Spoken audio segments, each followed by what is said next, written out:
केंद्र सरकार इन दिनों आज़ादी का अमृत महोत्सव मना रही है। 75 सप्ताह तक चलने वाले इस कार्यक्रम के दौरान हम आज़ादी के जन नायकों से नई पीढ़ी को परिचित कराते हैं। आज़ादी के सफर में आज हम बात करेंगे देवेंद्र नाथ टैगोर के बारे में। आज की कड़ी में हम बात करेंगे प्रख्यात समाज सुधारक और गुरुदेव रविंद्रनाथ टैगोर के पिता देवेंद्र नाथ टैगोर की। उनका देहांत 19 जनवरी 1905 को हुआ था। देवेंद्र नाथ टैगोर ने राजा राम मोहन राय के सिद्धांतों को अपनाया और ब्रह्म समाज में इनका प्रसार किया।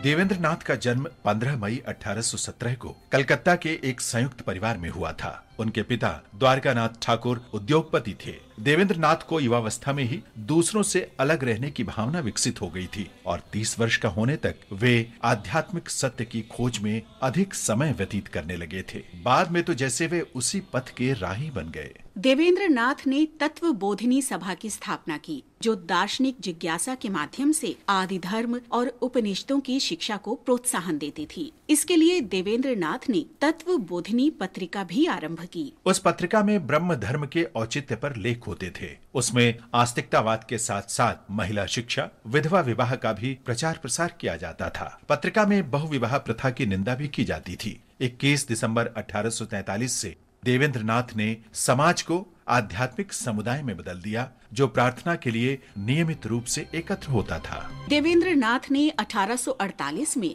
उपनिषदों के चुनिंदा अंशों पर आधारित पुस्तक ब्रह्म धर्म प्रकाशित की। उस पुस्तक में अद्वैतवाद और तर्क शास्त्र पर बल देने वाले आदि धर्म के मौलिक सिद्धांतों का प्रतिपादन किया गया था। वे सिद्धांत व्यक्तिगत ध्यान पर केंद्रित थे, जो मूर्ति पूजा और जाति प्रथा को अस्वीकार करते थे। 1860 के दशक में देवेंद्र नाथ शांति निकेतन चले गए, जहां उन्होंने शास्त्रों का अध्ययन जारी रखा और ब्रह्मवाद की सीमाओं पर चिंतन किया। कई वर्ष उपरांत रविंद्रनाथ ने उसी स्थान पर अपने स्कूल और विश्वविद्यालय की स्थापना की थी।